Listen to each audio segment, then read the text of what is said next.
नमस्कार नमस्कार नमस्कार, मेरा नाम है राजीव कुमार बजाज यानी आरकेबी और मैं हूं इस वक्त एडवोकेट प्रदीप नामगियार जी के साथ। प्रदीप जी नमस्कार। नमस्कार सर, नमस्कार। आप सबको जय हिंद, जय महाराष्ट्र, जय भवानी, जय शिवाजी, वंदे मातरम। वंदे मातरम। जय सिया राम, हर हर महादेव। हर हर महादेव। अस्सलाम वालेकुम, गुड इवनिंग, सत श्री अकाल, shalom, वणकम, in Chinese, ni hao, in Japanese, konnichiwa. Pradeep ji. Abariyako Jumbo 12 years in East Africa, South Africa, the continent of Africa, wherever they speak Swahili. Wherever they speak Swahili. That's right. And great day today. Today is the birth anniversary of Bal Gangadhar Tilak. Yes, sir. Tilak ji की आज बिल्कुल। Birth anniversary है। Yes, चंद्र yes. अब हमारे चंद्रशेखर आजाद जी की भी birth anniversary है आज। Yes. Not yes, the yes. Politician, the Chandrashekhar Azad Lucknow में जो मारे गए अंग्रेज में लड़ते हुए। तो माशाल्लाह बड़ा अच्छा दिन है। और of course today is the budget. Very unfortunately, both these birth anniversaries have been forgotten in the din of the budget. But sir, all the other political parties in their Twitter handles, in the social media, they have heaped praise on all these people, actually freedom fighters. That's right, the real freedom fighters. Everybody. Absolutely, absolutely. And the only thing is that today is the budget, and since Nirmala Sitharaman ji has created a record of sorts. This is the 7th consecutive Yes. budget. 7वां budget है साहब. Achievement. Women empowerment. Wow, amazing, absolutely amazing. So we've got, in my personal opinion, it's the best budget that could be made under the circumstances. Even though of course the criticism is कि ये budget जो है वो it is skewed more towards Andhra Pradesh and Bihar. बाकी सब states के लिए कुछ खास नहीं है.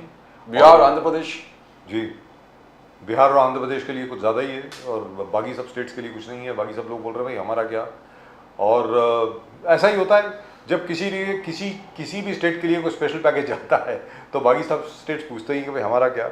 और दूसरी चीज़ क्या है कि पहली बार ये 7 बजट, 7 फाइनेंस बिल जो आदरणीय निर्मला सीतारमन जी ने पेश किए हैं, उसमें पहली बार एम्प्लॉयमेंट शब्द और जॉब शब्द जो है, नौकरी, प्रदीप जी 35 बार बोला गया। 35 बार। इनफैक्ट हर व्यक्ति के मुंह से यही निकल रहा है, job job job job. We have created jobs, we are creating jobs. सबसे पहली बार ऐसा हुआ है। Job linked schemes. सबसे पहली बार ऐसा हुआ। So without further ado, let's jump in straight. We've got Mr. Vinayak Ambekar from the BJP and we've got Mr. Nizamuddin Ring from the Congress. Gentlemen, thank you very much for coming. नमस्कार आप दोनों को। विनायक अंबेकर साहब, हर हर महादेव। नमस्ते, हर हर महादेव। नमस्कार sir, जय हिंद। निजामुद्दीन रहीम साहब, जय हिंद जय हिंद। कैसे हैं सर? कार बढ़िया हो सर। क्या बात है सर, वंडरफुल। तो सबसे पहले विनायक अंबेकर साहब, आपको इस बजट में क्या अच्छा लगा और क्या अच्छा नहीं लगा, ये भी जरा बता दें सर। भले आप भारतीय जनता पार्टी के हैं लेकिन आप बहुत अच्छे विश्लेषक हैं और हमेशा ईमानदारी से बात करते हैं। तो मैं आपसे जानना चाहता हूं कि 7वें बजट यानी निर्मला सीतारमन जी ने जो 7वां बजट कंसेक्यूटिवली 7th बजट जो पेश किया है, उसमें आपको क्या बहुत अच्छी चीज लगी और क्या जो आपको पसंद नहीं आई, और क्या जो बजट में था जो आपके मुताबिक होना चाहिए था। विनायक अंबेकर साहब, पहले आप प्लीज। इस बजट में समाज के हर वर्ग का जो विचार किया गया है जी, और उसके अनुसार जो पॉलिसीज डाली गई है, चाहे वो इनकम टैक्स रेट का बदलाव हो। आपको मालूम है कि LTCG long term capital gain का रेट 10% से 12.5% किया है, STT को दुगुना किया है। ये STT और लॉन्ग टर्म कैपिटल गेन जो है वो समाज के उस वर्ग के लिए है जो हैव्स है, और जो हैव नॉट्स है उनके लिए 1 करोड़ युवाओं को जो इंटर्नशिप मिलेगी उसमें हर महीना गवर्नमेंट उसके खाते में डायरेक्टली 5,000 रुपया डालेंगी और ज्वाइनिंग बोनस करके 6,000 रुपया देंगी। बाद में 1 लाख स्टूडेंट्स को एजुकेशन लोन देंगी, उसमें इंटरेस्ट सबवेंशन देंगी। बाद में महिलाओं के लिए हॉस्टल्स बनाएंगी। बाद में ऐसे जो सब वर्ग के लिए उन्होंने विचार करके किसी से लेना और किसी को देना, क्योंकि हमेशा ये बात कही जाती है कि जो भारत की जो संपत्ति है उसका इक्वल डिस्ट्रीब्यूशन होना चाहिए हैव्स और हैव नॉट्स में। तो ये बजट में उसका अच्छी तरीके से विचार किया है। हालांकि शेयर मार्केट में थोड़ा सा इफेक्ट हो गया, थोड़ा शेयर मार्केट डाउन भी हो गया, मगर जो करना चाहिए था वो किया है और वो बहुत मतलब अच्छी तरह से किया है उन्होंने। बहुत अच्छी तरह से किया है। और क्या है वो चीज जो अच्छी तरीके से नहीं करी है अंबेडकर साहब? ऐसी कोई चीज नहीं सर। ऑल मोदी साहब को फॉलो कर रहे, ऑल सेक्शंस कवर्ड। विनायक जी, निजाम साहब आप बताएं। निजाम साहब अब की बार अरे सर अब की बार आंध्र प्रदेश और बिहार, अब की बार 400 बार नहीं, अब की बार आंध्र प्रदेश और बिहार। बोलिए सर। अभी 2 मिनट पहले अभी भाई ने ये कहा कि थोड़ा सा शेयर मार्केट को थोड़ा सा नुकसान हो गया, थोड़ा सा नहीं बर्बाद हो गया। 10 लाख करोड़ रुपया डूब गया खाली बजट के अनाउंसमेंट पर। बजट इम्प्लीमेंट पर तो पूरा ही बर्बाद हो जाएगा। दूसरी चीज, ये बजट जो है ये शेख चिल्ली का बजट है, शेख चिल्ली का। ये उन लोगों को खुश करने का बजट है जो इनके सहयोगी इनके साथ सत्ता के लिए आए हैं, उनको बचाने के लिए कि वो भाग ना जाएं इनकी सत्ता छोड़कर। ये बजट उनके लिए बना है। अगर आपको याद होगा तो राहुल गांधी का जो न्याय का एजेंडा जो उन्होंने युवा न्याय, तो वो चीजों को इन्होंने कॉपी करने की कोशिश की है, लेकिन उसका कॉपी सही तरीके से कॉपी भी नहीं कर सके। तो ये एक तरह का ऐसा बजट है जो सिर्फ दिखावा है। अभी थोड़ी देर में ये कहेंगे साहब हम तो नौकरियां 4 करोड़ देने वाले हैं। अरे पहले 5 सालों में 2 करोड़ आप नहीं दे सके तो 6वें साल में 4 करोड़ आप देने वाले हैं। आपको इस बात से अंदाजा लगाना चाहिए कि भारत की finance minister Mrs Nirmala Sitharaman ji इस बार चुनाव लड़ने से इनकार कर दिया था। उन्होंने लोकसभा का चुनाव नहीं लड़ा, इसलिए उनको जनता के किसी चीज की कोई जानकारी नहीं है। वो जो फीडबैक है उस पर फिट कर देते हैं। और लोकसभा में अगर इनके 6 बजट अच्छे थे तो 19 मिनिस्टर्स, इनके केंद्र में 19 मिनिस्टर चुनाव हार गए हैं और वो बड़े नेता रहे हैं। तो ये एक तरह का धोखा है। अभी भाई कह रहे थे बीजेपी के जो नेता हैं कि सब के लिए किया है। मैं ये समझता हूं कि किसी के लिए कुछ नहीं है, अमीरों के लिए एक तरह से और सिक्योर करने की कोशिश की गई है कि आप लोग आओ और लूटो और जो लूट सकते हो उसे ले जाओ। राइट निजाम साहब, लेट्स गेट इन अंबेडकर साहब। अंबेडकर साहब, जो निजामुद्दीन रईन साहब बोल रहे हैं वो ज्यादातर कांग्रेस और बाकी जितने भी विपक्षी पार्टियां वो ये बोल रही हैं, लिहाजा ज्यादातर यही होता है शुरू से लेकर के आज तक। पहले होता था, पंडित नेहरू के जमाने में हुआ करता था कि बजट की तारीफ भी हुआ करती थी। विपक्षी 1000 करोड़ रुपए आपने फ्लड रिलीफ के लिए दिए हैं। के मित्र लोग ये पढ़े, इसमें जितने भी स्कीम है वो पूरे जो स्टेट्स है इंडिया के सबको एप्लीकेबल है। तो 400 करोड़ रुपया दिया और विविध प्रोजेक्ट्स का ओपनिंग करके गए, को कुछ दिया नहीं। और ऐसी बात जो चलाई जाती है ये महाराष्ट्र की largest tax payer to the centre. और महाराष्ट्र को क्या मिला? महाराष्ट्र को आपने भी कांग्रेस के नेता सबका आलोचना है कि महाराष्ट्र को जो इतना सबसे लार्जेस्ट गुमराह करने के लिए ये बातें करती है। बजट पूरे देश का रहता है। ये सेंटर इंटर्नशिप दी जाएंगी, उसमें महाराष्ट्र के भी युवा होंगे। 500 this concerns only 500 top companies. सिर्फ 500 कंपनीज के अंदर ये 1 करोड़ लोग जो हैं। सर जो मैं निर्मला सीतारमण जी ने जो अनाउंस किया है उन्होंने पढ़ा है, उसके हिसाब से बोल रहा हूं सर मैं तो। हाँ, तो स्कीम का पूरा डॉक्यूमेंट ले लीजिए सर। स्कीम में 500 कंपनियों की बात की है, तो 500 कंपनी के लिए रुकेंगे ऐसा बात नहीं है। उनका कहना है कि 500 बड़ी कंपनियों में युवाओं को एकोमोडेट किया जाएगा। अभी ये पूरे देश भर में स्कीम चलानी है, तो कोई कंपनी यूपी की होगी, कोई महाराष्ट्र की होगी, कोई गुजरात की होगी। तो ये स्कीम का बजट का डॉक्यूमेंट जो बड़ा है वो कम से कम 500 पेज का है। उसमें से उन्होंने 10 पेज पढ़ी है, उसके ऊपर से हमने कोई भी उसके ऊपर कांग्रेस, विनायक जी कांग्रेस का कहना है, जैसे निजामुद्दीन जी कह रहे हैं, नाना पटोले, अलग अलग कांग्रेस कॉपी पेस्ट। युवा न्याय आपने किया मगर आप सिर्फ 5000 दे रहे हो अंबेडकर साहब। जब राहुल गांधी जी ने कहा 1 लाख रुपया एनएम पर दूंगा, you have reduced it. I mean Modi ji कर सकते थे, तो वहां फेल क्यों हो गए? अगर ये 1 लाख रुपया हो जाता तो things would have helped the poor, जो गरीब स्टूडेंट्स है। One thing is there's no doubt, जो मोदी साहब ने कहा गरीब बच्चे टॉप कंपनीज, टॉप 500 कंपनीज में काम करेंगे, एक्सपीरियंस मिलेगा But how will they उनको ensure it? जबरदस्त। बट ये Very, 5,000 से very बढ़कर थोड़ा हो सकता था 1 लाख, इट वाज एडवाइजेबल, सबका यही कहना था। अगर कॉपी किए होते तो पूरा कॉपी होते, विनायक जी कॉपी किए होते तो पूरा कॉपी कर सकते थे आप। कोई कॉपी का उनको बोलने मैं ये को कह फिर रहा हूं। नहीं, एक मिनट निजाम साहब, एक सेकंड, जरा अंबेडकर साहब को खत्म करने दीजिए, आपको पूरा मौका देंगे। जी बोलिए ना अंबेडकर साहब प्लीज। ऐसा है, कॉपी पेस्ट कुछ नहीं है, कॉपी पेस्ट का सवाल ही नहीं आता। उनका कोई रॉयल ये ट्रेडमार्क नहीं है, कोई योजना उन्होंने सोचा, उसके पहले हमने भी सोचा रहेगा।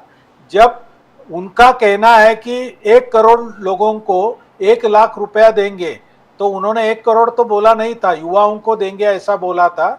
1 करोड़ लोगों को 1 लाख देने के लिए उनके पास उसका जो रिसोर्सेस है वो कहाँ से आने वाला था ये उनको पता नहीं था। जैसा उन्होंने 10 करोड़ महिलाओं को 1 लाख रुपया प्रति वर्ष देने का वादा किया था, उसके लिए भी क्या प्रोविजन है, कहाँ से पैसा आएगा, ऐसा कुछ उनके पास नहीं था। हमने प्रोविजन करते समय हमको जो प्रोविजन एग्जीक्यूट करना पॉसिबल है उसको सही में लाया है। उसमें 5,000 रुपया प्रति माह यानी साल का जो होता है वो 60,000 होता है, और उसमें 6,000 रुपये ज़्यादा है यानी 66,000 रुपया है। और उसका ट्रेनिंग का कॉस्ट जो है वो कंपनी जो बेयर करेंगी वो उनको CSR के उनके Right. खर्चे में मिलेगा। Yes I know, which is great. Nizam साहब, मैं आपसे पूछना चाहता हूं, आप कह रहे हैं कॉपी पेस्ट है। अब ये जैसा अंबेडकर साहब ने कहा कि भाई ये किसी की कॉपीराइट तो है नहीं, अब किसी की अच्छी बात लेने में समस्या क्या है, प्रॉब्लम क्या है? आप लोगों के मैनिफेस्टो में था, इन्होंने इंप्लीमेंट कर दिया। निजाम साहब आप बोले।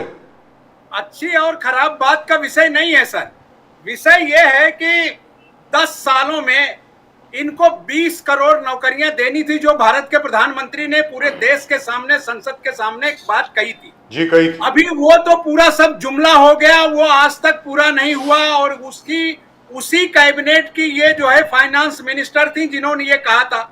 आज भारत की आबादी 140 करोड़ है, अगर युवा देखें तो 40% से ज्यादा युवा है इस देश में, और 20 लाख 10 लाख लोगों की बात कर रहे हैं, तो ये तो ऊंट के मुंह में जीरा से भी कम वाली कहावत हो गई ना सर।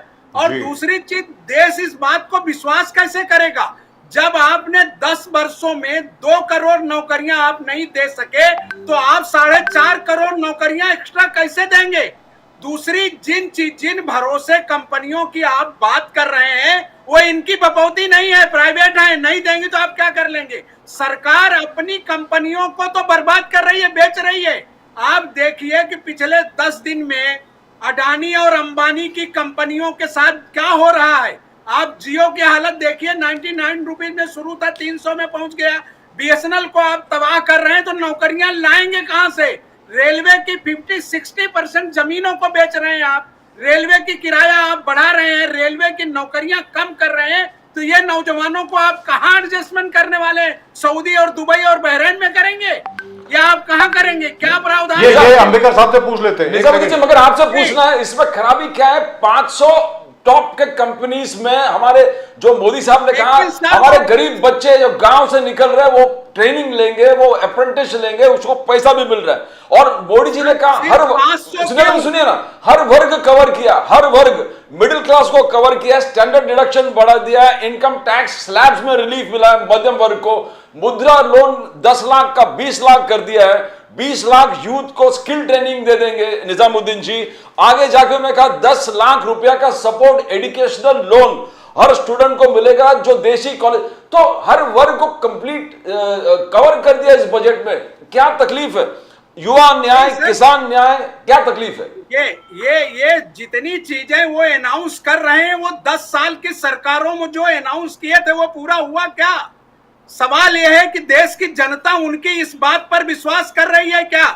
अडानी और अंबानी और बड़े उद्योगपतियों की संपत्तियां बढ़ रही हैं, गरीब खुदकशी कर रहा है। मैं महाराष्ट्र से आता हूं और हमारे बीजेपी के प्रवक्ता भी महाराष्ट्र से आते हैं। पिछले 2-3 सालों में हजारों से ज्यादा किसानों ने फांसी लगाकर अपने आप को मारा है। तो आप ये जो बातें कर रहे हैं कि इसके लिए उसके लिए, तो जमीन पर, धरातल पर क्या दिख रहा है? और आपको पता है कि देश में मोदी जी से बड़ा झूठा कोई नहीं है। मोदी जी वो बातें करते हैं जो कभी संभव नहीं होता। तो आप किस बात के लिए इस देश की जनता उन्हें विश्वास करेगी, और सरकार में अब वो अपना सारा निर्णय थोप नहीं सकते।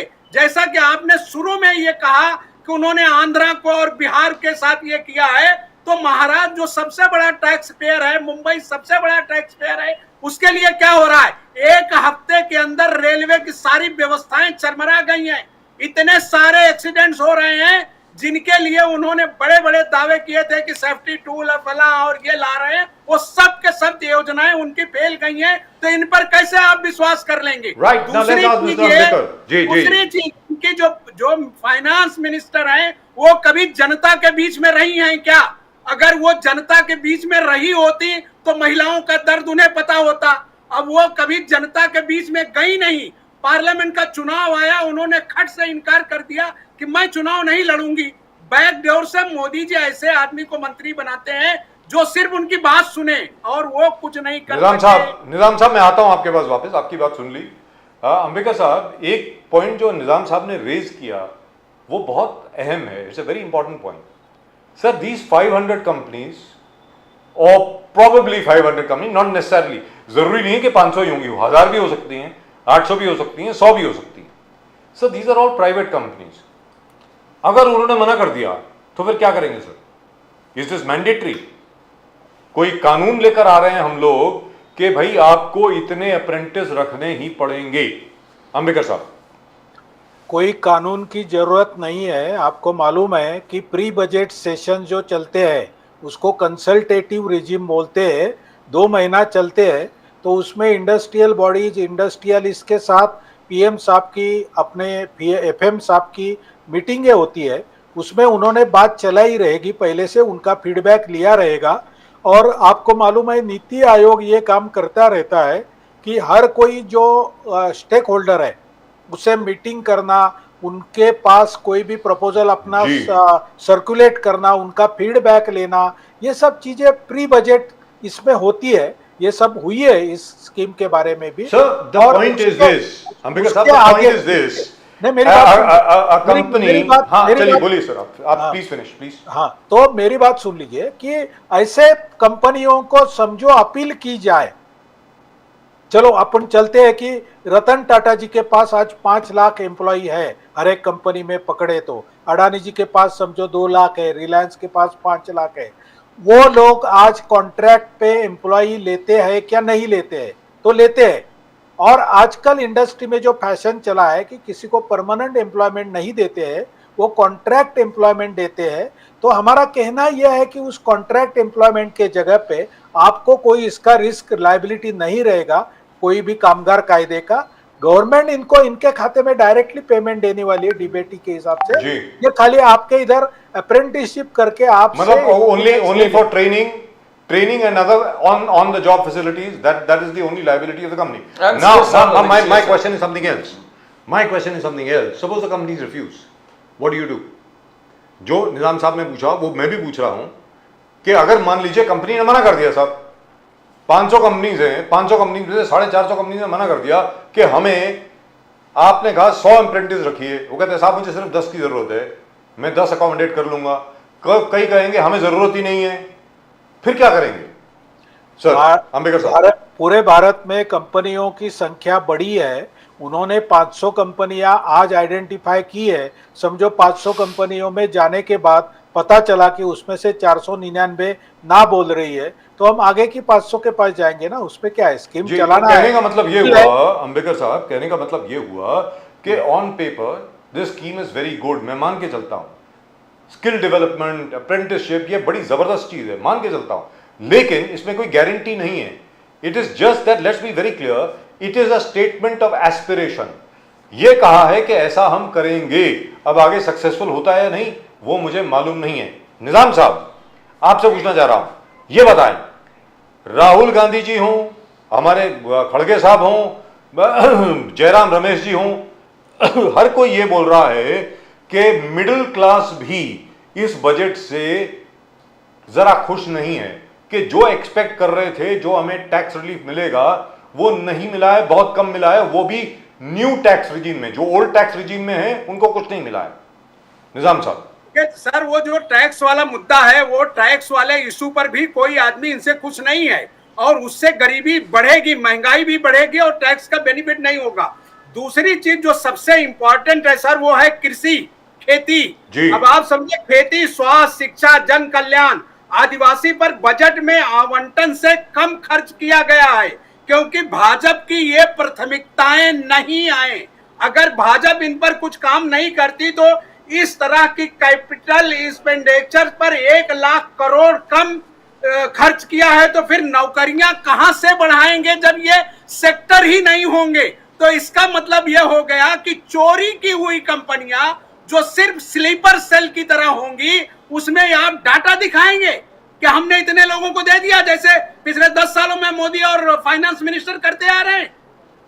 तो आप लाएंगे कहां से? जिन सेक्टरों का मैंने जिक्र किया है, ये सेक्टर भारत की जो है एक ताकत रही है, चाहे वो कृषि हो, चाहे वो स्वास्थ्य शिक्षा हो, चाहे आपका जन कल्याण हो, आदिवासी हो। बजट में इनका जब कोई प्रावधान ही नहीं है, तो ये देश में इनके लिए क्या ही उपयोगिता है। और 140 करोड़ के भारत में आप 10-20 लाख या 1-2 करोड़ लोगों को अगर आप नौकरी, वो भी टेंटेटिव, आप ये नहीं कह रहे हैं कि हम परमानेंट देंगे, आप ये कह रहे हैं कि हम कंपनियों से रिक्वेस्ट करेंगे। अगर वो कंपनियां कल को स्लीपर सेल की तरह भाग गई तो उसका जवाबदार कौन होगा और इनके भविष्य के साथ क्या होगा? और जो ये बच्चे अप्रेंटिस से तैयार होंगे, तो क्या इस इंतजार में बैठे रहेंगे कि सरकार उनके खाते में पैसा डाले? अगर सरकार ने नहीं डाला, हाथ ऊपर कर लिया, कल सरकार गिर गई, साल भर में ये सरकार गिरनी है सर। अगर ये गिर गई सरकार, तो ये सब गारंटी की जवाबदारी कौन लेगा? निजामुद्दीन जी, इनका कहना, देखो सुनिए, उनका कहना है कि 2013-14 में एजुकेशन बजट 65,000 करोड़ था, अब जाके 1,25,000 करोड़ के ऊपर एजुकेशन सेक्टर में डाल रहा है। मुद्रा लोन के माध्यम से 10 लाख था, अब 20 लाख है। 20 लाख से पूरे जो छोटे छोटे उद्योग है उनको बढ़ावा मिलेगा, और छोटे छोटे उद्योग को बढ़ावा मिलेगा तो अपने आप तो अलग अलग सेक्टर में जो बजटिंग, जो आपने रेलवेज के बात की, रेलवेज में 2,55,000 करोड़ का इन्वेस्टमेंट कर रहे हैं, उसमें करीबन मैक्सिमम पैसे सेफ्टी गैजेट्स में, रेलवे सिक्योरिटी, सेफ्टी, जो राहुल गांधी जी बार बार बोल रहे rail accident, rail accident, rail accident, तो उसमें भी तो क्या आपको इसमें कुछ दिख नहीं रहा? हर वर्ग कवर हुआ ऐसा नहीं लग रहा? मुद्रा लोन है, विश्वकर्मा योजना है, क्या हर सेक्शन कवर हुआ? नहीं, मोदी जी कह रहे हैं कि हर सेक्शन कवर हो गया। निजामुद्दीन जी सर, नाम्बियार सर, देखो, अडानी जी को, अंबानी जी को, किसी बड़े इंडस्ट्रियलिस्ट को लोन लेना होता है तो सरकार पूरी उनके दरवाजे चल के जाती है और उनको लोन ले लेती है। आप दोनों आदमी कभी बैंक में जाइए और कहिए साहब हमको मुद्रा लोन लेना है, आपकी क्या हालत होती है आपको समझ आ जाएगी। तो ये जो बातें करना, दिखावा करने वाला सेक्टर है, ये हमने प्रैक्टिस किया है। मेरे भाई, ये जो प्रवक्ता साहब हैं, इनसे कहिए कि एक लिस्ट हमको दिखा दें या इस देश को दिखा दें जिन्हें आसानी से बैंक में पहुंचते हैं, बैंक मैनेजर स्वागत करे और कहे साहब ये भारत सरकार की योजना है, ये लोन आप ले जाइए। ये बातें करना।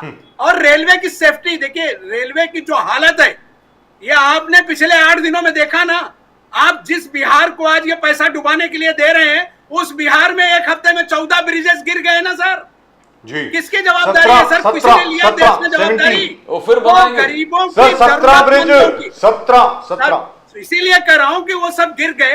दूसरी चीज ये कि जो रियल वोटर है, जो रियल वोटर है, चाहे वो बीजेपी का हो, चाहे कांग्रेस का हो या किसी और पार्टी का हो, आप उसके लिए क्या कर रहे हैं? आप उसके लिए भारत बना रहे हैं जो इस देश का वोटर नहीं है। अडानी के परिवार में 10 वोट भी नहीं है और राइन के परिवार में 50 वोट है। हमारे लिए कुछ नहीं और 4 लोगों के लिए सब कुछ आप कर रहे हैं। तो बीजेपी वो काम कर रही है कि देश में गरीबी, गरीबों को और उसके समकक्ष लोगों को भी खत्म करेगी इससे। अंबेडकर साहब he saying the right thing. खड़गे साहब ने, राहुल गांधी जी ने ये उठाया, किसान, मजदूर, गरीब, दलित, उसके लिए सेगमेंट वाइज आपने कुछ नहीं दिया अंबेडकर साहब, nothing is there for them. अब चिदंबरम साहब ने हाईलाइट कर दिया एग्रीकल्चर, किसान को कौन सा न्याय दिया आपने? किसान का एमएसपी पर कोई कानून नहीं बना। राहुल गांधी जी कानून बना रहे थे, कानून एमएसपी कानून बनेगा, वो नहीं हुआ। एजुकेशन लोन, एजुकेशन लोन शायद कांग्रेस ने कहा था कि हम बच्चों के एजुकेशन लोन वेव कर देंगे, जैसे फार्मर्स के वेव करते हैं। आप अगर कॉर्पोरेट के कर सकते हो तो बच्चों का एजुकेशन लोन क्यों नहीं वेव करते हैं? अग्निपथ स्कीम पर आपका कोई आवाज नहीं है। सर मैं क्या बोलता हूं, 1 मिनट बजाज सर। बोलिए सर। मैं कह रहा हूं कि शहरी विकास और जो ग्रामीण विकास का इंफ्रास्ट्रक्चर और मैन्युफैक्चरिंग, एमएसई, इन्वेस्टमेंट, ईवी योजना, ये सब पे केवल डॉक्यूमेंट, पॉलिसी, विजन, रिव्यू आज की बात कही गई है। इस पर किसी तरह की कोई घोषणा नहीं हुई है। तो ये सब का सब जो है एक ब्लफ है, जो लोगों को और भारत को बेवकूफ बनाने की बात हो रही अभी है। अम्बेडकर साहब, ये चीजें हैं, ये अम्बेडकर सब साहब, सिर्फ चर्चा है। ये कोई वाजिब खाका है। नहीं है। जो मैंने नो। ये बातें आपको कही है, ये ऑफिशियल है साहब। ये बिल्कुल। आप इनके डॉक्यूमेंट्स में से निकालिए निजाम साहब, और आप निजाम साहब, बात आपकी बात करिए, आ गई। आपको बता अंबेडकर देंगे। साहब, चिदम्बरम जी ने जो बोला है कि आपने एजुकेशन लोन वेवर नहीं किया, आपने एमएसपी पर बात नहीं किए, खड़गे साहब ने कहा किसान, मजदूर, गरीब, दलित, किसी को कुछ फायदा नहीं है इस बजट से। Nothing for them. अंबेडकर साहब, एमएसपी 2 सीजन में, एक खरीफ और रबी दोनों सीजन से पहले डिक्लेयर होती है। ये साल की एमएसपी डिक्लेयर हो गई है, उसका बजट से कुछ संबंध नहीं है और वो हर साल में 2 बार डिक्लेयर होती है। अभी ये बात उनको मालूम होते हुए भी वो जानबूझ के लोगों को गुमराह करने के लिए ये बात करते हैं। अभी ये भाई साहब बोल रहे हैं कि 140 करोड़ की आबादी है और उसमें से खाली आप 1 करोड़ लोगों को नौकरियां देने का वादा कर रहे हैं। बहुत अच्छा है, उनका तो बीपी खुद का बढ़ रहा है, तो बीपी मत बढ़ाओ भाई साहब, देश चलेगा। आप आएंगे नहीं तो भी चलेगा और गए 10 साल में चला, आगे के 5 साल में भी चलेगा, डोंट वरी। आपके हाथ से देश चलता नहीं है। 60 साल की कांग्रेस की सरकार में ये सब बातें हो रही थी, बुल गिर रहे थे, भ्रष्टाचार हो रहा था, इसके लिए जनता ने हमको दिया है। तो हम और जनता समर्थ है, आप चिंता मत करो। जनता का आपको समर्थन 26% का है, हमको 36% का है, डोंट वरी। और कौन इनको मत देगा? 10 मत भी नहीं है अडानी का, तो अडानी तो आपको मत देता है, क्योंकि अडानी के करियर की शुरुआत राजीव गांधी जी के वजह से हुई, ऐसा खुद उन्होंने इंटरव्यू दिया है। तो वो तो आपका वोटर है, वो हमारा वोटर नहीं है। हमारा वोटर 46 करोड़ लोग हैं और वो हमारे साथ रहेंगे, डोंट वरी। आप खुद का बीपी मत बढ़ाओ। अगर लेकिन आप- लेकिन लेकिन दूसरी लेकिन बात लेकिन पर- मेरी बात लेकिन पूरी होने दो। लेकिन मेरी अंबेडकर बात साहब, पूरी होने दो। अंबेडकर मेरी साहब बात ये पूरी होने बताएं दो। मेरी कि बात जहां तक पूरी होने एमएसपी दो। का सवाल है, मेरी बात पूरी वी होने वर दो। एक्सपेक्टिंग मेरी बात समथिंग ऑन पूरी एमएसपी। होने दो। मेरी बात पूरी होने दो। Please go ahead sir.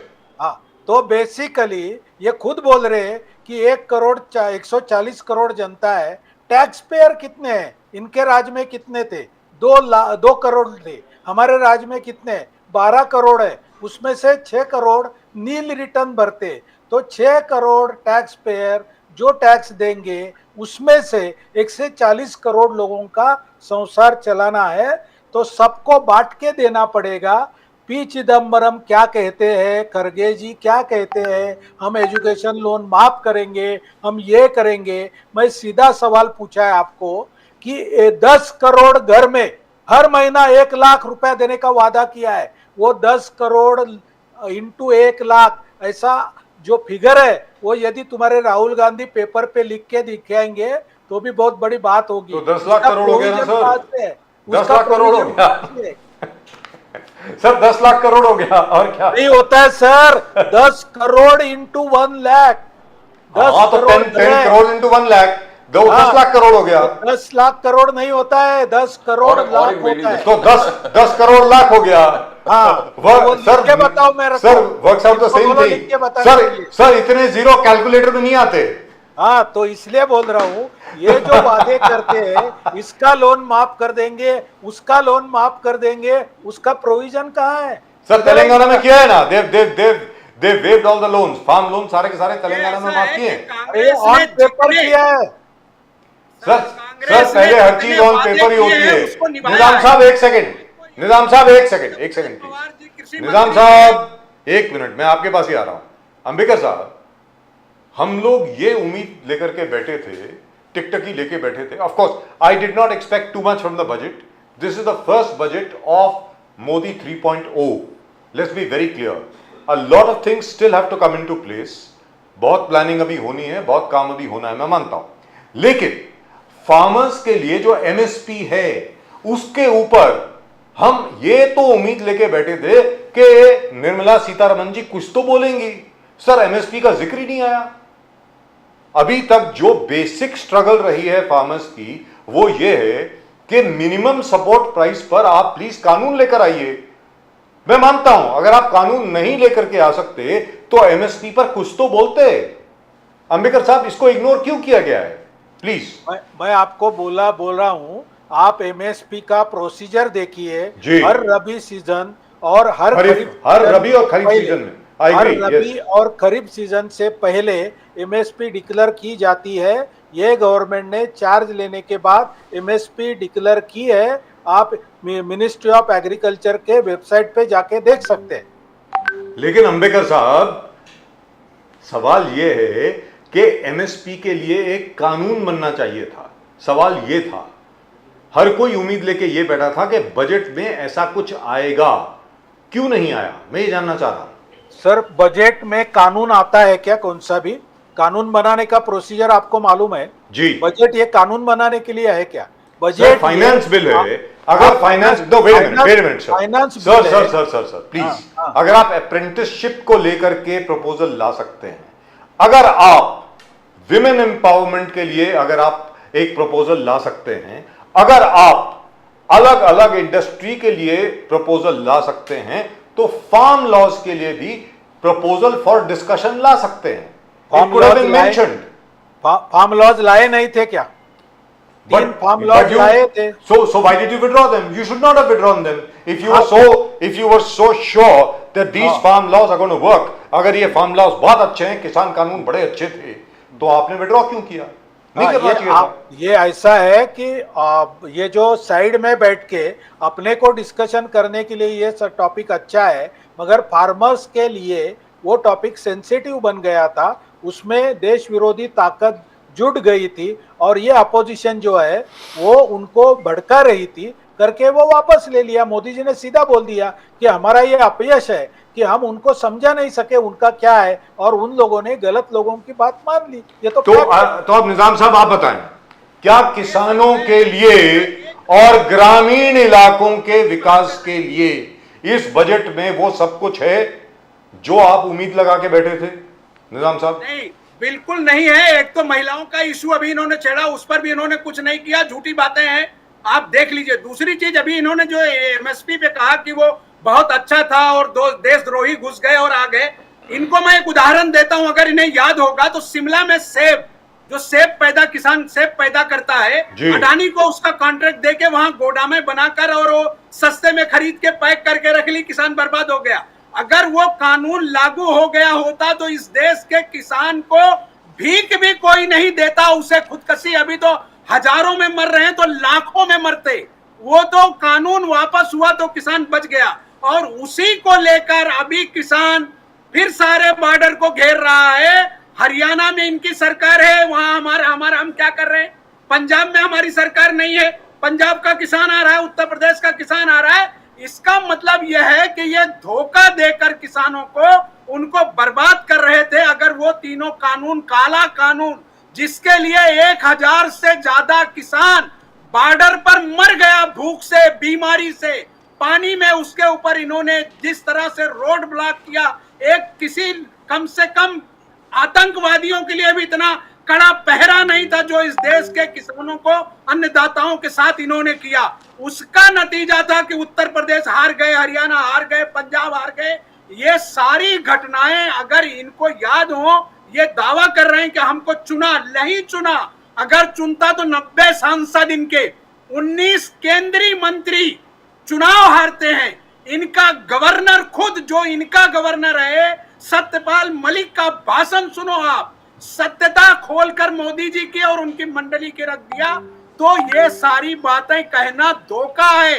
ये देश के लोगों को इस बजट में बेवकूफ बना रहे हैं। इन्होंने बजट में कुछ नहीं दिया है, बिल्कुल उसी तरह से जैसे मोदी जी ने एक स्पेशल सत्र बुलाया था, उसमें कहा था कि महिलाओं को रिजर्वेशन देंगे, लेकिन कब देंगे?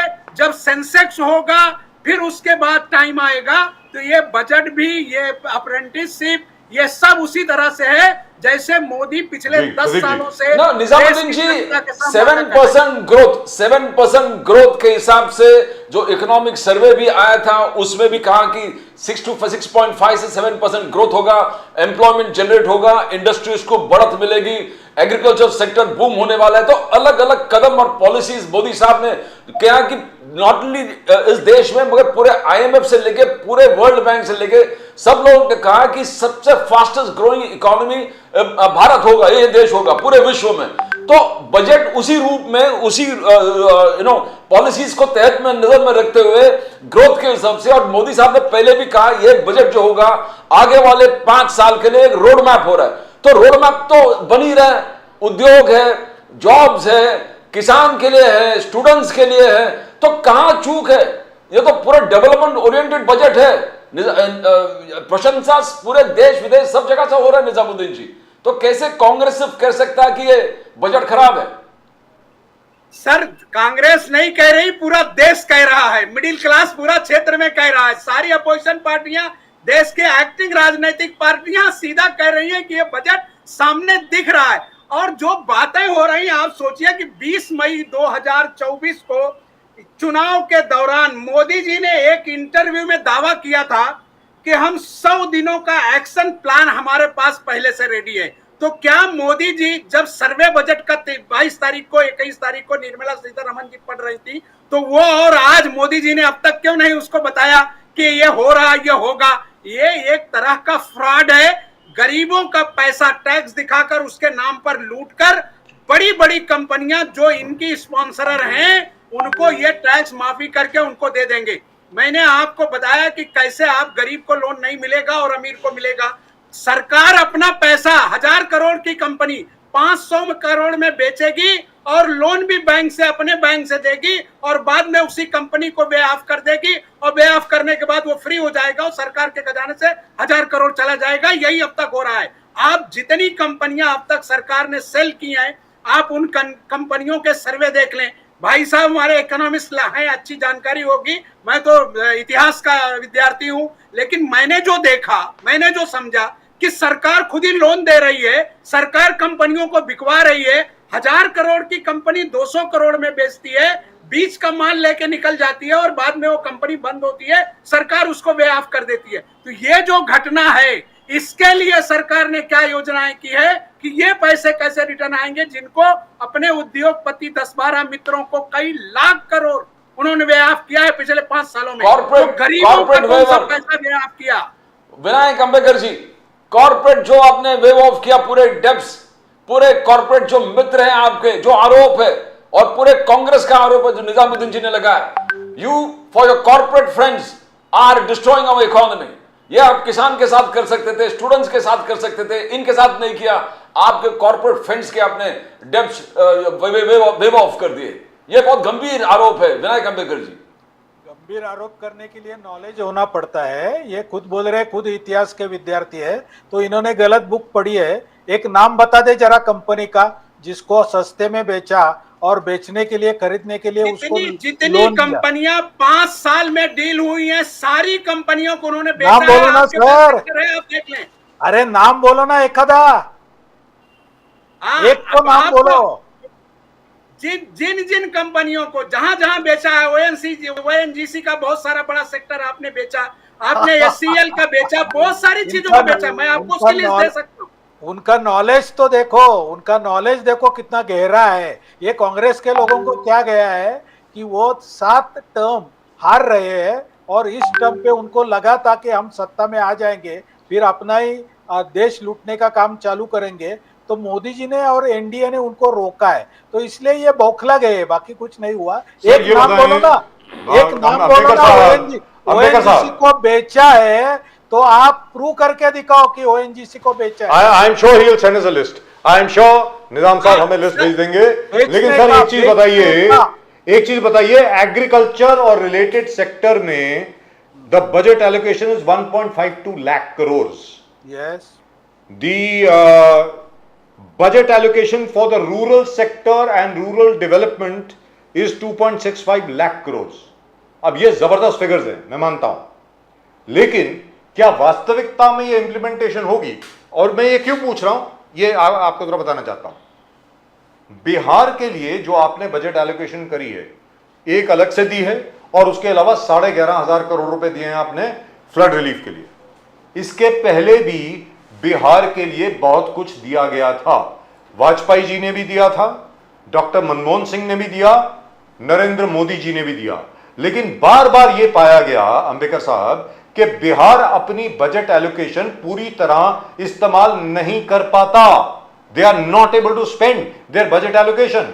और एटलीस्ट, क्योंकि सर आपको पता है कि जब बजट एलोकेशन होती है उसके कोई क्राइटेरिया होते हैं कि ऐसा नहीं है कि आप पैसा बांट दें, आपको इन क्राइटेरिया के तहत ही आपको स्पेंड करना पड़ता है, and there is an oversight committee which looks after that. So is the case with the rural sector.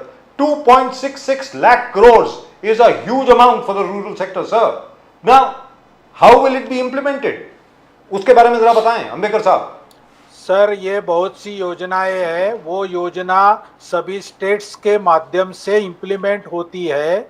जैसा कि आपने हर घर नल से जल, ये जो योजना है वो लोकल पंचायत रहे, जिला परिषद रहे, ग्राम पंचायत रहे, और स्टेट का जो उनका वाटर डेवलपमेंट का, वाटर एडमिनिस्ट्रेशन का डिपार्टमेंट है, उन सब के सहयोग से चलती है। अभी केंद्र का काम है कि बिहार को एलोकेट करे फंड्स, और उनकी, क्योंकि बिहार एक पिछड़ा राज्य रहा है, इतने साल होने के बाद भी बिहार के लोगों की डेवलपमेंट नहीं हो रही है। और खास करके आप फ्लड रिलीफ का जो बात कर रहे हैं, वो फ्लड रिलीफ का सोर्स जो है वो अपने कंट्री के बाहर से है। ब्रह्मपुत्र नदी का पानी आता है, वो पूरा ऊपर से आसाम को खराब करता है। और आपने याद किया रहेगा या अच्छी तरह से देखा रहेगा, तो आसाम के पूर्व स्थिति के नियंत्रण के लिए भी उसमें प्रोविजन किया है। तो ये एक जियोग्राफिकल प्रॉब्लम है कि देश के बाहर से पानी आ रहा है और अपने दो स्टेट्स जो है, एक आसाम है और बिहार है, उसमें उनको खराब कर रहा है। तो उसके लिए एलोकेशन किया है। तो उसका जो स्कीम होगा वो सेंट्रली मॉनिटर्ड होगा, और उसमें ये जो एलोकेशन किया है उसके तरफ से कुछ डेवलपमेंट्स उधर जो रिवर बैंक है उसके डेवलपमेंट के लिए यूज होगा। अंबेडकर साहब, now you have reduced, now you are talking about 6.5 to 7% GDP growth. आपने, कांग्रेस का आरोप है ना, you have reduced the budget allocations for defense, agriculture, health, transport, among all the other things. Now these are the basic infrastructure, और defense very essential है। तो how are you going to match it? Agriculture में आपने budget reduce कर दिया, health में आपने reduce कर दिया, ट्रांसपोर्ट में रिड्यूस कर दिया, डिफेंस में रिड्यूस कर दिया। How are you going to achieve the targets? Basically आप जिस सेक्टर का नाम लिया उस सब सेक्टर में इंफ्रास्ट्रक्चर की जरूरत है। ऐसा आप तीनों ने भी अभी थोड़े देर पहले बोला था कि इंफ्रास्ट्रक्चर किधर है। शेतकरी माल बनाता है मगर वो मंडी तक लेके नहीं जा सकता, इसलिए प्रधानमंत्री ग्राम सड़क योजना में एलोकेशन किया गया है। तो ये फायदा किसको होगा?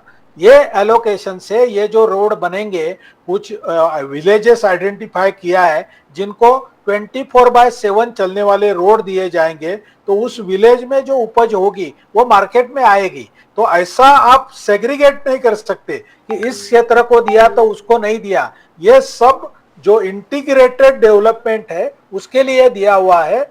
जो 11,11,111 रुपए का इंफ्रास्ट्रक्चर का जो अलॉटमेंट है उसमें रेल के freight corridor, dedicated freight corridor चलेंगे। रेल को 52% उसमें से एलोकेशन है पहले 5 और दूसरे 5 साल में। ऐसा ही एलोकेशन रोड पे किया था। तो जो देश भर में हाईवे का, एक्सप्रेसवे का नेटवर्क बना गया है वो आपने देखा हुआ है। तो उसका फायदा किसको हुआ? जब हमने समृद्धि महामार्ग बनाया तो नागपुर का संतरा बंबई में 10 घंटे में आता है ना भाई, वो तो फायदा नागपुर के किसान को ही हो गया ना। तो एग्रीकल्चर को बजट नहीं दिया ऐसा कहना, हर कोई देश के डेवलपमेंट जो है वो सब डेवलपमेंट का इंटीग्रेटेड डेवलपमेंट रहता है और उसका देश के हर तबके को फायदा होता है। You not talked about MNREGA. Congress का आरोप ने आपने अपने पूरे बजट में न मनरेगा की बात किया, न फूड सिक्योरिटी का बात किया, हेल्थ मिशन की बात किया, राइट टू हेल्थ के बारे में बात किया, मिड डे मील्स के बारे में कोई चर्चा नहीं है। तो ये why you have not touch this subject, very essential her budget में। बजट ये एक एनुअल कोई भी घोषणा करने का ठिकान है ऐसा हमारा कहना नहीं है। हम 24/7 चलने वाले सरकार है। हम ना कभी भाग के थाईलैंड जाते हैं ना बैंकॉक जाते हैं। हमारे पंतप्रधान गए 22 साल से अपने ही देश में 24/7 काम करते रहते हैं। तो आपने जो दो बातें बोली वो दोनों भी बातें उन्होंने खुद डिक्लेयर की है, वो पहले ही डिक्लेयर हो गया करके बजट में। बजट का ऐसा होता है कि 1.5 घंटे में मैक्सिमम इंफॉर्मेशन देना होता है, तो बजट के स्पीच में नहीं आया इसलिए बजट में उसको कंसीडर नहीं किया, ऐसा कहना बहुत गलत है। Right, but the only thing is over here, which is fine. There I agree with you, because what is the budget actually? It's just a finance bill, right? Finance bill for the year, financial allocation for the year, which is fine. And you can always bring in a new law, you can always bring in a new amendment. आप एक नया कानून ला सकते हैं, नई चीजें ला सकते हैं, नए प्रपोजल ला सकते हैं। लेकिन यहाँ पर अम्बेडकर साहब, मैं आता हूँ आपके पास वापस, उसके पहले मैं निजाम साहब को सुनना चाहता हूँ। निजाम साहब, रेलवे में जो अभी एक्सीडेंट हो रहे हैं, बार बार ये कहा जा रहा है कि ट्रेन तो अनाउंस हो जाती है, नई ट्रेन अनाउंस हो जाती है, जो रेलवे ट्रैक्स की जो अपग्रेडेशन है स्पेशली ईस्टर्न रेलवे में, पूर्वी रेलवे में और पूर्वोत्तर रेलवे में, वो अच्छी तरह नहीं हुई है, जिसकी वजह से आज भी ईस्टर्न रेलवे में सबसे ज्यादा एक्सीडेंट्स हो रहे हैं और भयंकर एक्सीडेंट हो रहे हैं। इसके बारे में क्या कहेंगे आप निजाम साहब? देखिए सर, सबसे बड़ी बात यह है कि जब कोई भी सरकार अगर उसके मन में है कि मुझे किसी चीज को प्रोटेक्ट करना है, तब तो उसके लिए प्रावधान करेगा। अभी जितने हादसे हुए हैं उससे पहले बहुत सारी ट्रेनों को बंद कर दिया, और जो कोच बनते थे वो कोच बनाना बंद कर दिया इन्होंने किसी चीज की जवाबदारी लेने की बात करते ही नहीं। आप इनको पूछिए कि जिस मुंबई शहर में रहते हैं, जानवरों से भी बदतर लोग रेलवे में घुस के जाते हैं, जानवरों से भी बदतर। इस बात को कोर्ट ने, सुप्रीम कोर्ट ने, सबने कहा है। लेकिन क्या इनकी सरकार ने 10 वर्षों में इस पे किसी तरह की कोई काम किया है? तो जब इनके पास ये करने के लिए कुछ है ही नहीं, इनके पास सोते जागते, अभी भाई साहब ने राहुल गांधी पर एक आरोप लगाया कि वो बैंकॉक चले जाते हैं, वो फला जगह चले जाते हैं। देश का ये अकेला प्रधानमंत्री है जो संवैधानिक पद पर है, जो सिर्फ घूमता है, कभी देश में रहता ही नहीं। राहुल गांधी अपने पूरे राजनीतिक जीवन में पहली बार संवैधानिक पद पर हैं, और जब वो संसद में रहते हैं तो प्रधानमंत्री भाग जाता है। तो ये आप कभी राहुल गांधी संवैधानिक पद पर नहीं थे, आज पहली बार अभी वो लीडर ऑफ अपोजिशन है। अगर वो कहीं आते जाते हैं तो जवाबदारी नहीं बनती। भारत का प्रधानमंत्री बगैर बताए कब फ्लाइट लेके पाकिस्तान उतर के बिरयानी खाएगा, ये पूरी दुनिया जानती है। इसलिए राहुल गांधी पर ऐसे झूठे लांछन आप ना लगाएं, मैं इसका निषेध करता हूं, आपकी पार्टी और आपका भी। इसलिए मैं निजाम साहब, ये मैं आजकल तो ऐसा है साहब, उसकी जवाबदारी बनती है। निजाम साहब, आजकल तो ऐसा है कि राहुल गांधी के ऊपर जितने ज्यादा आरोप लगते हैं उनकी सीटें डबल हो जाती हैं। तो आरोप लगने दीजिए, मुझे ऐसा लगता है कि लगने दीजिए। लेकिन मैं आपसे एक और चीज पूछ रहा हूं। अरे सर सवाल तो सुने सर, प्लीज। मैं मानता हूं राहुल गांधी जी को लेकर के आप सब लोगों में बहुत ज्यादा स्नेह है, बहुत ज्यादा प्यार है, मैं मानता हूं। लेकिन एक जमाना था भारत में 2 बजट हुआ करते थे, रेलवे का बजट अलग था। निजाम साहब, पहले मैं आपसे पूछता हूं, आपको लगता नहीं कि वो प्रथा दोबारा वापस आनी चाहिए? रेलवे का अलग बजट होना चाहिए, बताइए। यस सर, रेल एक ऐसा सेक्टर था जिसकी वजह से लाखों लोगों की नौकरियों का विषय था, क्योंकि उससे ट्रांसपोर्ट जुड़ा था, उससे कृषि का क्षेत्र जुड़ा था, उससे पेट्रोलियम और दूसरे पदार्थ आने के साथ जुड़े थे। इसलिए रेल का एक बड़ा बजट था और 3 दिन पहले संसद में आता था। उससे देश को इस बात का पता चल जाता था, क्योंकि इनको अपने कर्मों को छुपाना है। इसलिए ऐसी चीजों को खत्म कर दो जो जनता समझ ही नहीं सके।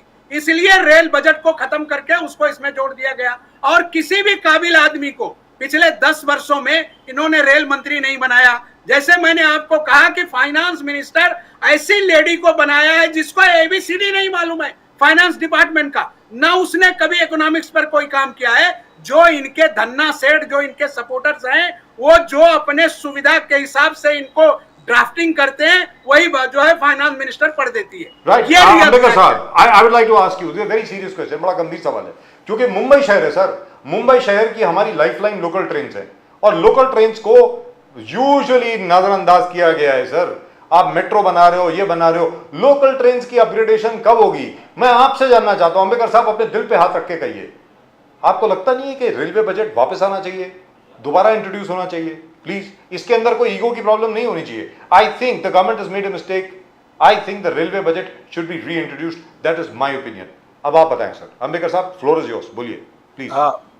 बिल्कुल कोई आवश्यकता नहीं है, क्योंकि मैं वापस बोलता हूं, हमारा गवर्नमेंट 24/7 चलने वाला गवर्नमेंट जी। है। और ये भाई साहब के लिए बताता हूं, तुम्हारे जो नेता है उनकी जो क्वालिफिकेशन है ना, उससे रेलवे मिनिस्टर की क्वालिफिकेशन बहुत अच्छी है। वो एक फॉरेन बैंक में बहुत बड़े ऑफिसर थे, वो आईआईटी ग्रेजुएट है। और तुम्हारी जो नेता की कुव्वत है उससे कम से कम 1000 बार कुव्वत उनकी है। उन्होंने रेलवे का जो मॉडर्नाइजेशन किया है उसका बेनिफिट पूरी रेल ले रही है। आप यदि वंदे भारत में गए हैं क्या नहीं गए मुझे मालूम नहीं है। और रेलवे का पूरा जो रिनोवेशन है वो मोदी सरकार ने किया है। पूरी पटरी बदल के होके जाएंगी, तभी एक्सीडेंट बंद हो जाएंगे। पूरा इलेक्ट्रिफिकेशन मतलब पूरा होता आया हुआ है। ये जो कवच सिस्टम है वो पूरे रेलवे में बैठाई जा रही है, जिसके वजह से एक्सीडेंट होते हैं। मगर अभी एक नया ट्रेंड चालू हो गया है, आपने देखा रहेगा उस्मानाबाद के इधर चलती ट्रेन पर ये लोग जो है विरोधी पार्टियां वो अपने मॉब को भेज के पत्थरबाजी करती है। तो उसको क्या करेंगे साहब हम? ये तो इनका सर जो वो तो 2 इंसिडेंट हो गए, यहाँ तो 4 रेलवे एक्सीडेंट हो चुके हैं sir. We will talk about that's a criminal act. Sir what does that have to do? Sir what sir Ambedkar साहब, you are being unfair. Ambedkar साहब, you are being unfair right. वो इंसिडेंट जो है वो deplorable है कि नहीं? It is despicable, most condemnable. It should never have happened. But that still does not, sir, Siliguri का जो एक्सीडेंट हुआ, बालासोर का जो एक्सीडेंट हुआ, क्या वो पत्थरबाजी की वजह से हुआ? मेरी बात सुनो, बोलिए सर। इन्होंने किसी भी विरोधी पक्ष ने उस मॉब को डिप्लोर किया क्या? उसके निषेध में कोई स्टेटमेंट आपने सुना क्या? राहुल गांधी का स्टेटमेंट आया क्या? It was a very minor incident. That's why.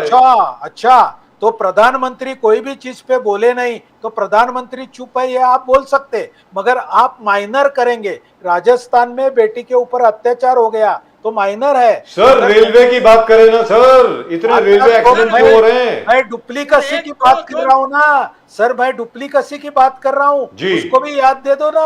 I agree with you. वो सवाल हम निजामुद्दीन जी से पूछेंगे। करना चाहिए सर मैं आपसे पूछ रहा हूँ कि बालासोर में एक्सीडेंट हुआ, सिलीगुड़ी में एक्सीडेंट हुआ, उसके बाद वेस्ट बंगाल में एक बार फिर एक्सीडेंट हुआ, यहां पालघर के पास एक ट्रेन जो है वो भी डिरेल हो गई। ये क्यों हो रहा है सर?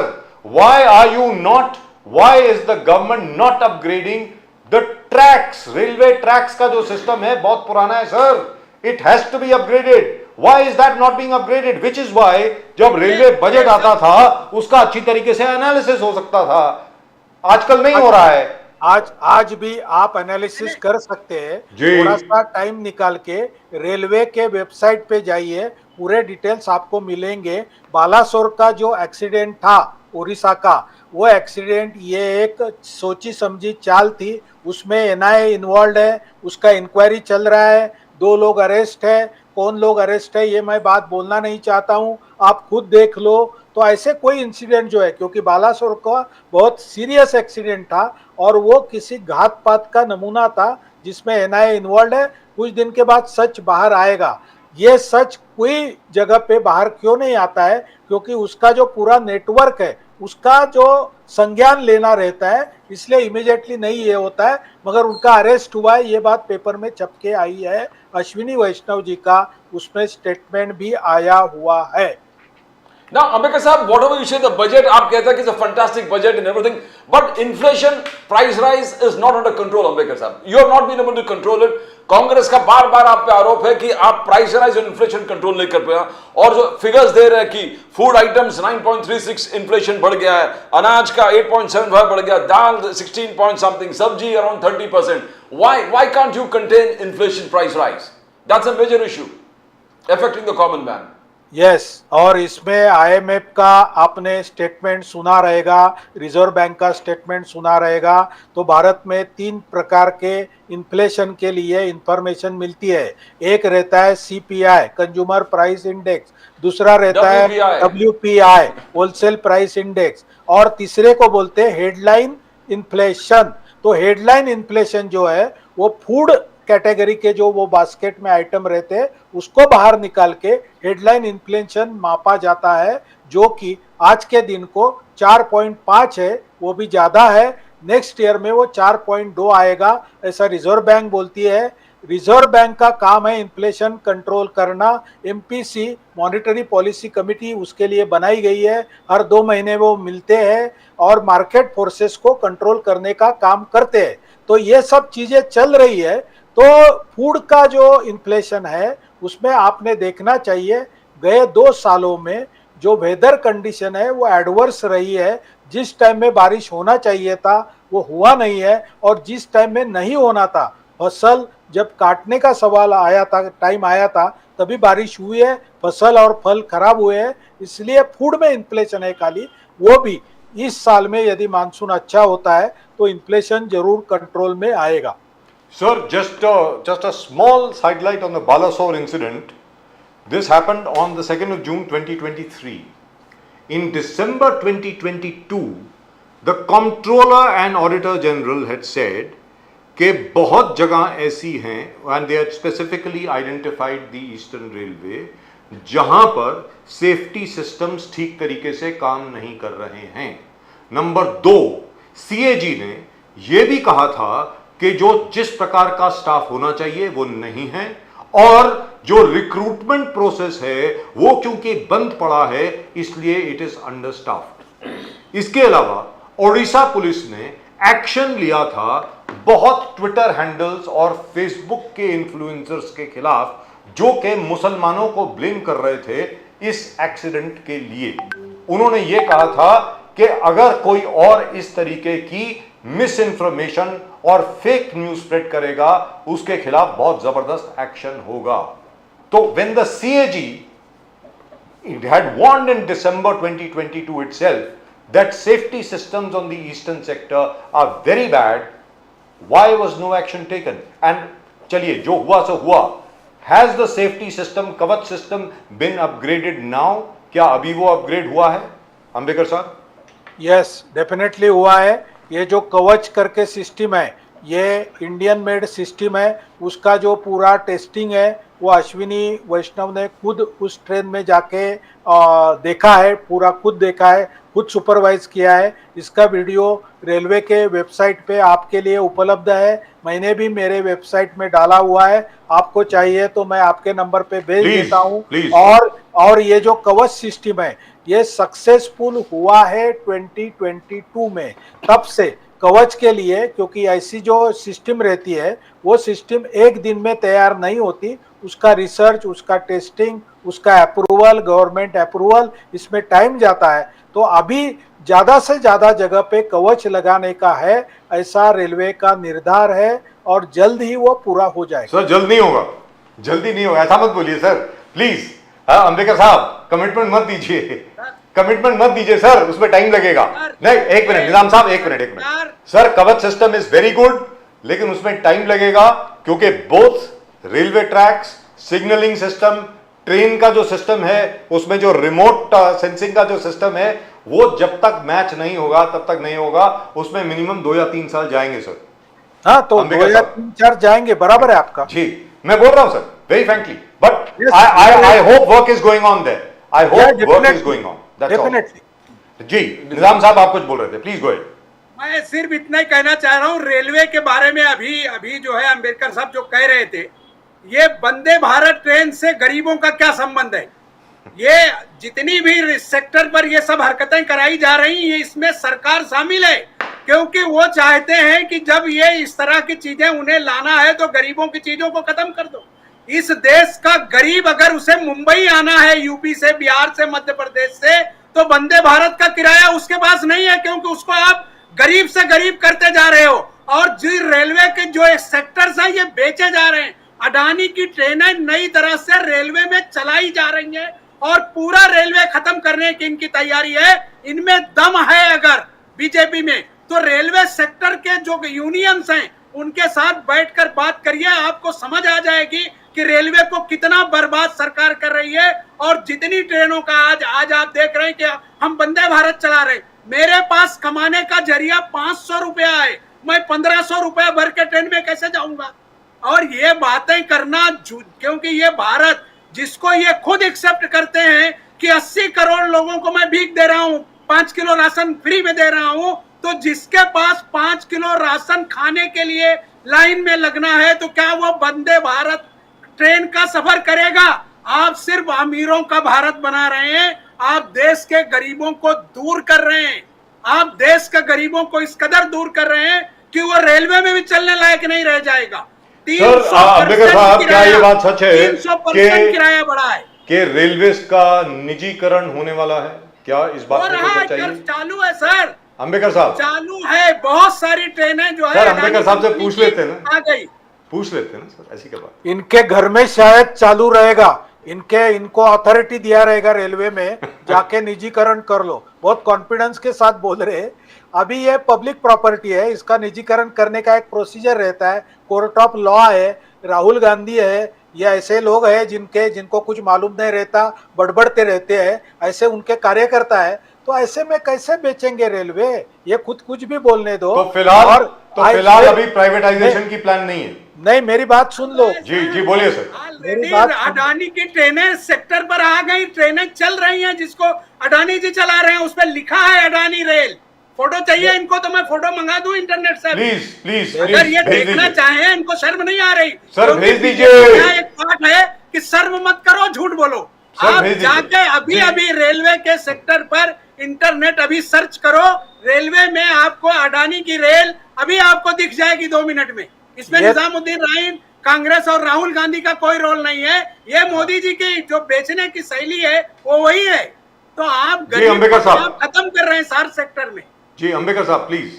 देखो, हर सेक्टर का मोदी जी का जो एक व्यू है, उसमें समाज के हर तबके को, जैसा ये जो झूठे गरीब है ना आपके साथ में बैठे हुए, ऐसे गरीबों को लेके अच्छे श्रीमंत लोगों को सबको सर्विस देना है हमको। तो कोई मार्ग जो है रेलवे के, उसका प्राइवेटाइजेशन नहीं हुआ है, खाली ट्रेनें चलाने की परमिशन दी जाएगी, क्योंकि रेल की लिए जो इन्वेस्टमेंट होना चाहिए वो इन्वेस्टमेंट हर कोई प्रोजेक्ट में पीपीपी चलता है, पब्लिक ये प्राइवेट पार्टनरशिप, वैसा कोई पीपीपी प्रोजेक्ट रेलवे में चल रहे हैं। मगर इनके लिए मैं बोलता हूं कि जैसा मोदी जी वंदे भारत ट्रेन चलाते हैं, वैसे वो गरीब नवाज ट्रेन भी चलाते हैं। और जो सब 700 बोगियां जो है उसका नूतनीकरण 7,000 बोगियों का नूतनीकरण करने को दिया है। ये पैसेंजर कोचेस है, उसको भी अच्छी तरह से सामान्य से सामान्य, गरीब से गरीब आदमी को भी अच्छा ट्रैवल का मौका मोदी जी देने वाले हैं। ये कुछ दिन में आपके सामने आ जाए। और जहां तक अडानी जी का सवाल है, एक सेकंड, जहां तक अडानी जी का सवाल है, अरे निजाम साहब एक मिनट प्लीज, अरे निजाम साहब एक मिनट प्लीज, एक मिनट सर, एक मिनट। जहां तक अडानी जी का सवाल है, अडानी जी अपना एक प्राइवेट रेलवे नेटवर्क जरूर चला रहे हैं, which is a freight network, correct, only freight to connect ports, उनके जो पोर्ट हैं और माइंस हैं और बाकी बिजनेस हब्स हैं, उसमें कोई पैसेंजर ट्रेन नहीं है। उनकी जो खुद की कार्गो ट्रेन्स हैं, कोयला लाना, आयरन ओर लाना और पोर्ट के ऊपर जो कंटेनर्स हैं, उनके लिए जरूर चलाया जा रहा है। प्रदीप जी आपको बोलने वाले हैं, monorail, metro rail, this is also private PPP जो है। No, I want to know that Eknath Shinde, Modi साहब ने कहा कि 1 करोड़ पीपल को 5,000 जो है, बट एकनाथ शिंदे जी ने, अंबेडकर साहब, he said 10,000 rupees for graduates way internship is come, apprentice जो भी है। तो how do is it going to be linked to, जैसे पीएम किसान था, सरकार ने 6,000 दिया, महाराष्ट्र सरकार ने 6,000 दिया और 12,000 मिला। तो are we looking forward to some inter जो लिंकिंग हो जाएगा दोनों, जो 5,000 और 10,000, व्हाट इज इट, व्हाट आपको भी इनसाइड इंफॉर्मेशन होगा क्या? 10,000 जो अनाउंस कर दिया एकनाथ शिंदे जी ने, विल बी 5,000 हियर 5,000 देयर, ऐसा होगा? नहीं, जो सेंटर ने उनका कमिटमेंट है वो अलग से किया है, स्टेट का जो कमिटमेंट है वो अलग से हुआ है, और बेनिफिशियरी को दोनों कमिटमेंट का पैसा मिलेगा। जैसा आयुष्मान भारत में देख रहे हैं आप, आयुष्मान भारत में जो महात्मा फुले योजना थी, जन आरोग्य योजना, वो कई जगह पे मर्ज हुई है, वैसा इसमें हो सकता है, मगर अभी उसके कोई डिटेल्स हमारे हाथ में नहीं है। 10,000 एकनाथ शिंदे जी ने जो कहा है वो 10,000 मिलेगा ही, और जो 5,000 सरकार का है, central government, that will be different. Even if it is link, तो अगर लिंक हो गया तो 15,000 हो जाएगा। आपने जो बोला सही बात है। जैसा पीएम किसान योजना है, सेंटर 6,000 देती है, उसमें स्टेट ने 6,000 रुपया जोड़ा है। जी। पीएम किसान की योजना महाराष्ट्र में हर किसान को 12,000 रुपया देती है।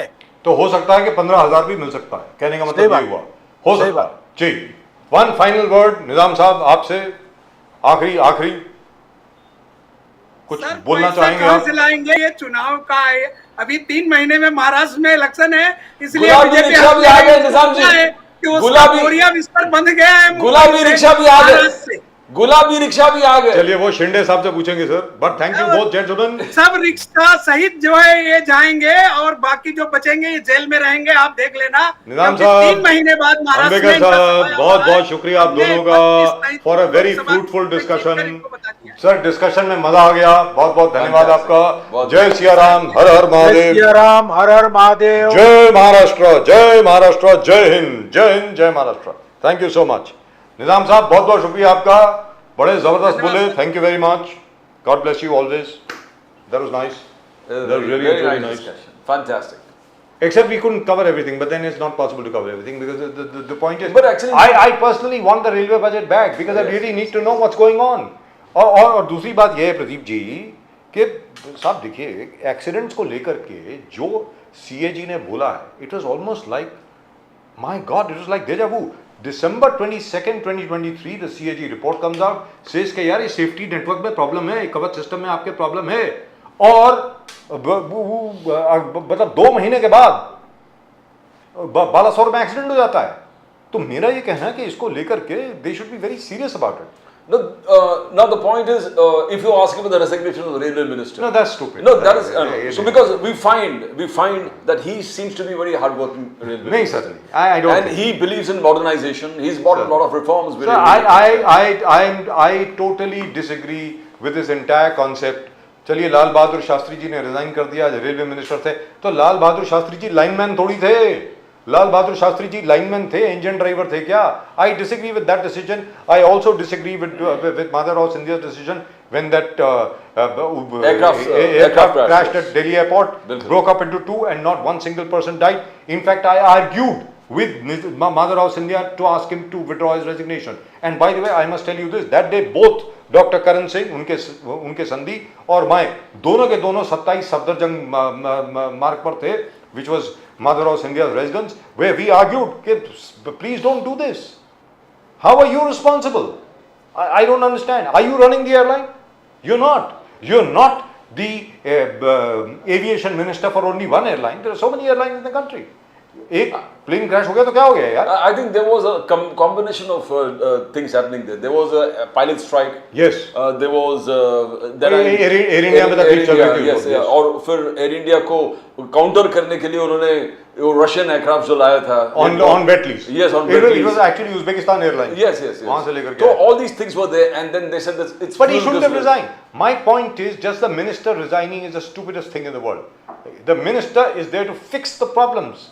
आप प्रॉब्लम को फिक्स करिए, मतलब मेरा ये कहना है. Why should the minister resign? In any event, that's my opinion. I'm sure that's Pradeep ji's opinion as well. No, of course. कि मंत्री को resign करने का कोई But मतलब नहीं certain होता. things are there to see, and there are certain things that we need to understand also. Number one, the modernization is happening. You have metro rails, mono rails, and all kinds of enterprises going on across the country. लेकिन एक चीज में निजाम साहब ने बात बिल्कुल ठीक बोली है प्रदीप जी, ये वंदे भारत की वजह से क्या हुआ है कि बाकी सब ट्रेन्स निगलेक्ट हो रही हैं. फॉर एग्जांपल, अभी बिहार से कुछ लोग आना चाहते थे मुंबई, आपको मालूम है 2 हफ्ते से 3 हफ्ते से उनकी बुकिंग नहीं हो रही थी. एक तो बारिश है, मानते हैं, उसके अलावा जो गरीब रथ जो है, जो चलाए थे लालू जी ने, वो सारे के सारे, I mean, they have been reduced to accommodate all these Vande Bharat trains. तो मेरा No, but I think there, as Ambedkar ji said, there is Garib Nawaz trains भी है, गरीब से गरीब लोगों के लिए across, not only here but all sections. And I remember from here to Kerala also, there are trains that are very, one is you got an expensive train, and the same time you got But we also for the got common man also. There is.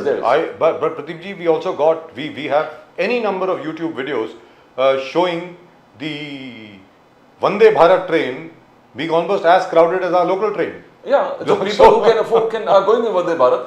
But there's Garib Nawaz kind of trains running in all sections, or in all sectors. At the Where moment, I think we've it's got, not sleeper and it's just people sitting and going. Ji, let's go across. I think we've got Sandeep Katke ji with us. Is he with us?